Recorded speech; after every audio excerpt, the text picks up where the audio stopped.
There we go. All right, everything's ready to roll now. Nice Friday night.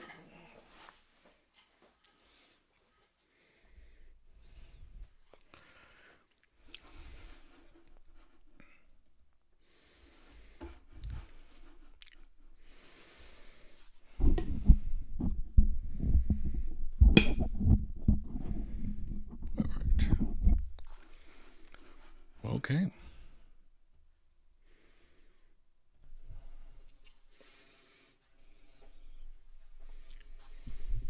Okay, I think we are all set. A little more technically adept than we were last night. We'll let some people get online. Streaming to multiple platforms this evening. I'm on YouTube. I'm on Twitch. And I just did something to my chair. That was nice. That was fun.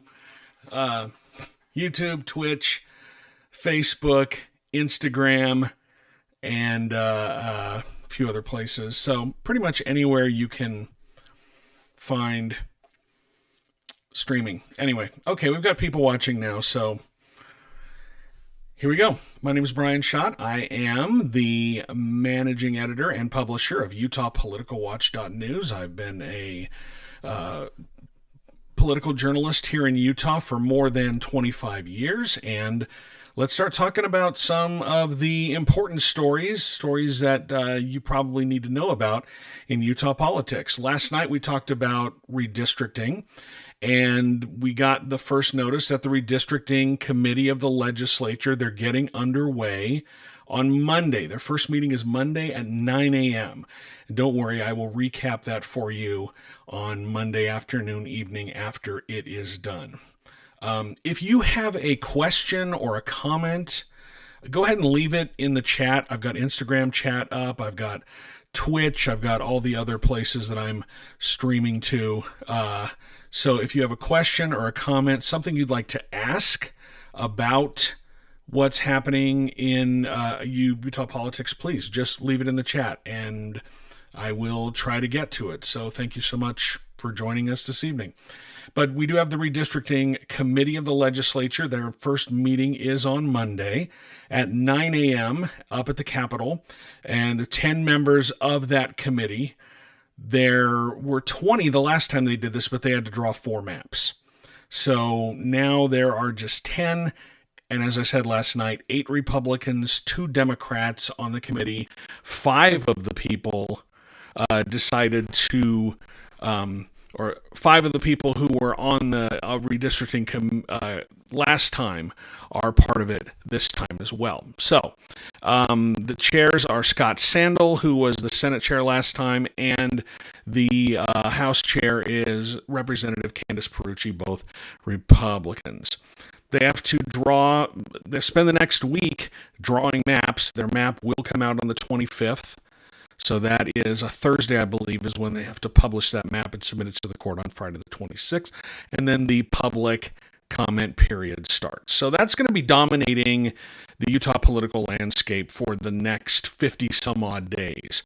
The ultimate deadline is whatever happens, we have to have whatever map we're going to use in 2026 in place by November 10th. That is the drop dead date that the legislature, that the court set to start that again. November 10th is the drop dead date that the lieutenant governor's office, who schedules and handles the statewide part of the election. All the elections are run by the counties, but they handle the logistics and everything. In order to get the maps in place, everything running the way it's supposed to be, that has to be in place by November 10th.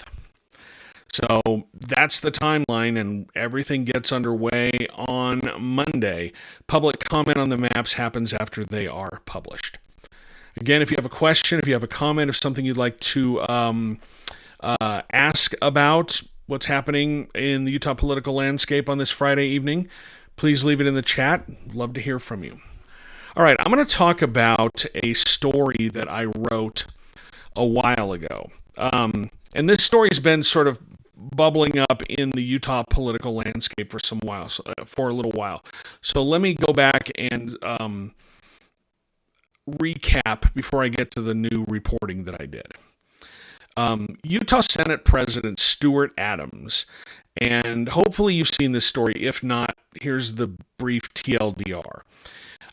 In 2023, his step-granddaughter, and it's important to note step-granddaughter, was arrested and charged with child rape. She was 18 years old. The victim was 13. And in Utah, 13-year-olds cannot consent to sex. And according to charging documents, and I've read all the documents in this case, they spent months together after the granddaughter met this victim who was male. Not that it matters, but just so you understand the dynamics here. The step-granddaughter and the victim met through some mutual friends, and they spent, according to the charging documents, months hanging out, making out, flirting, and then eventually it led to sex twice. And again, 13-year-olds cannot legally consent in Utah. So, that was in 2023. As the case is going on, the 2024 legislature starts. And Adams, who is one of the top elected officials in the state, approaches Republican Senator Kurt Cullimore and talks to him about the case, talks to him about the situation involving his step-granddaughter. And Cullimore was already going to age of 14. Prosecutors can treat them like a child, treat them like a juvenile rather than an adult if they are still in high school. And I didn't say this before, but Adams' step-granddaughter was charged with 4 first-degree felonies, 2 for child rape and 2 for forcible sodomy on a child. And what this change of the law would do is made it so that someone who is 18 years old and has sexual relations, has sex with a 13-year-old, and I know I'm not using the correct terminology, but it's very hard to talk about this in the correct terms, but just so you're getting a sense of what's happening, a 13-year-old cannot consent to sex, okay? And so what this change to the law would do is that it would allow prosecutors to treat the 18-year-old like a juvenile, charge them as a juvenile in certain circumstances as long as there was no coercion involved, and allow them to get a lower charge. Instead of a first-degree felony, it would be a third-degree felony. Okay? So this law passes. Adams doesn't mention anything publicly about his granddaughter. He doesn't lobby for this. He doesn't say anything about it publicly. We don't know if he said anything in the caucus because the Senate caucuses for Republicans are closed. So we don't know. And we'll probably never know. Nobody's allowed in who's not a member of the Senate or Senate staff. So, this law passes. After it goes into effect, Adam's step-granddaughter gets a plea deal. Prosecutors, instead of charging her with 4 first-degree felonies, she pleads guilty to a second-degree felony and 3 misdemeanors. And that means no more jail time. Then she served a week in jail and then was on house arrest for over 500 days. So there would be no extra jail time, and she would not have to register as a sex offender. Now, the law was not retroactive, okay? This change of the law was not retroactive, so it wouldn't have applied. But the prosecutor, the defense, and the judge all said that this change to the law was a primary reason why they decided to give a plea deal to Adam's granddaughter. Okay, so even though the law was not retroactive, this was the reason why. And this was all first reported by the Salt Lake Tribune. So credit where credit is due. And Adams said that he did not use any undue influence when he pushed this law through. He didn't mean for it to impact his granddaughter's case, his step-granddaughter's case, but it did. Okay, it did do that. And Adams has been under fire ever since. People have called for him to resign because not a good look. It's really politicians in the state stepping in and pushing for this change to the law, or at least initiating it. And everybody assumed that they were character support letters for Adams' step-granddaughter. And according to court transcripts, I filed documents with the letterhead. It was quick, but that were kind of troubling. And I'm going to bring the letter itself up. But this is the story that I wrote, and you can read the whole thing at utahpoliticalwatch.news.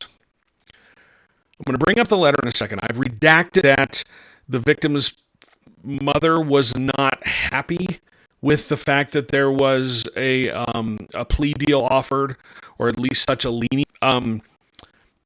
They spent several months together before this became. He was 13. So anyway, in the letter, and his wife attempted to do is to make the victim feel included. I'm going to bring up the letter now, so you'll be able to see it here. Now, things are redacted. But here in the third paragraph, it says, she's the oldest in her family and has pioneered their transition to Utah. Our hope was that she would find good friends because she's such a thoughtful and considerate girl. A member of her family has Down syndrome and lives with them. She is so very concerned about helping those who struggle. She's very understanding of the limitations and needs, or at least characterize this as a misguided act of compassion. From what we understand, she, blank, the granddaughter, and perhaps that she would reach out to a younger sibling of some of her friends to make sure he felt included. It's extremely unfortunate that nobody really wanted to go medic. It's extremely unfortunate the encounter resulted in an intimate relationship. That's a little strange. Adams did not comment. He didn't want to comment about it. He rarely comments on stories that I write for him, and we can get into that in a minute. Some of you know that I am suing the Utah legislature because they refused to give me a press pass. We can get into that in a second. Letter goes on for a few paragraphs talking about all the indignities that his granddaughter suffered because of this. She was arrested at school in front of her friends. She spent a week in jail. She was not able to walk at graduation with her friends. She was under house arrest. And things that you would see in a character letter. Now here we have the second to last paragraph. Again, some weird phrasing.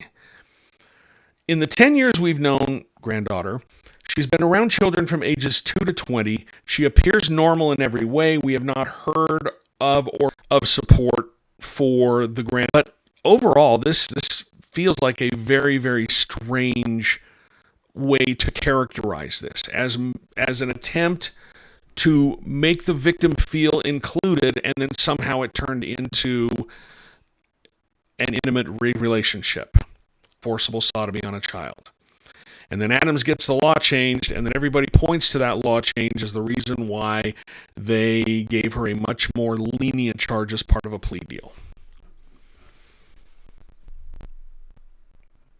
Now, is Adams going to, Adams has faced a couple of calls to resign, mostly from Democrats, and he just brushes those off. There's not a lot of pushback from members of the most powerful Republican politicians in the state.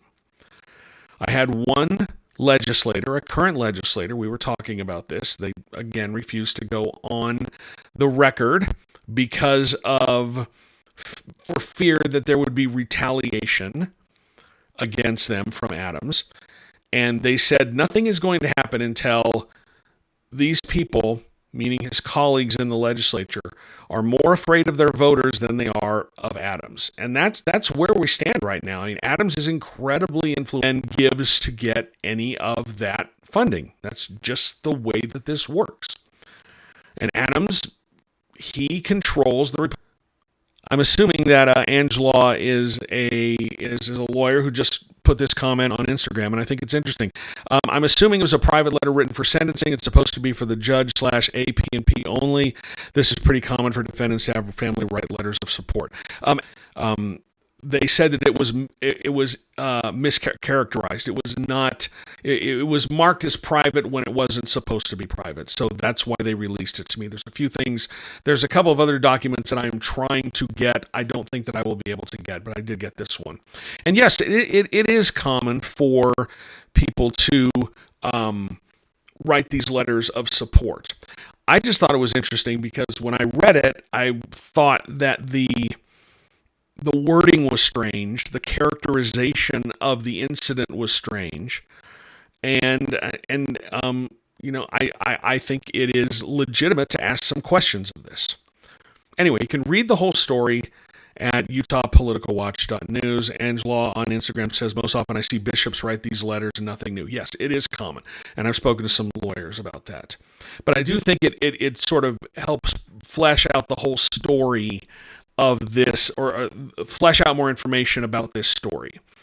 And they are public figures, and mostly I wanted to see if he was improperly using his office to influence this case. And you could argue that he may have, simply by getting this change to the law passed, even though he points to the fact that the change but at the end of the day, when you look at what happened, in the proceeding of this, the prosecutor, the judge, and the defense all pointed to this change to the law as legislative intent, right?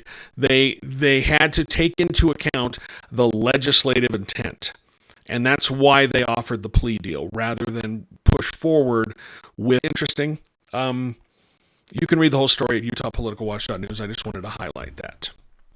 Or surfing in on the brief on what happened in Utah politics. I think everybody's still trying to grapple with the shooting. We're seeing a lot of the aftermath of that.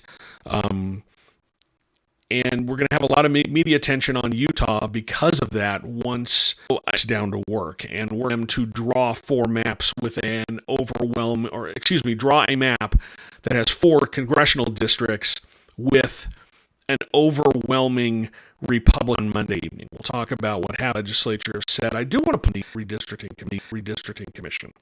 One of the things they said is it only passed with a bare majority. It was just over 50. It doesn't matter. That's all something that it feels like they're telling themselves to make themselves. That's all something that it feels like they're telling themselves to make themselves feel better. I heard them say that in interviews and during debate, that this barely passed.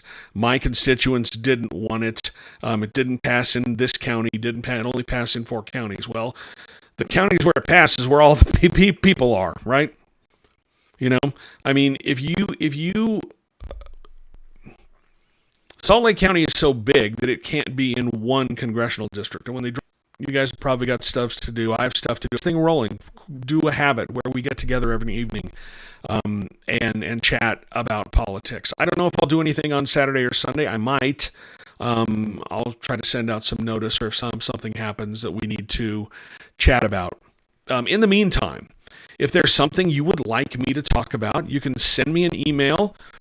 You'll find that on my website, on all of my socials. You can leave me a DM or a comment on my socials, and I would love to answer your questions. What do you want to know about Utah politics?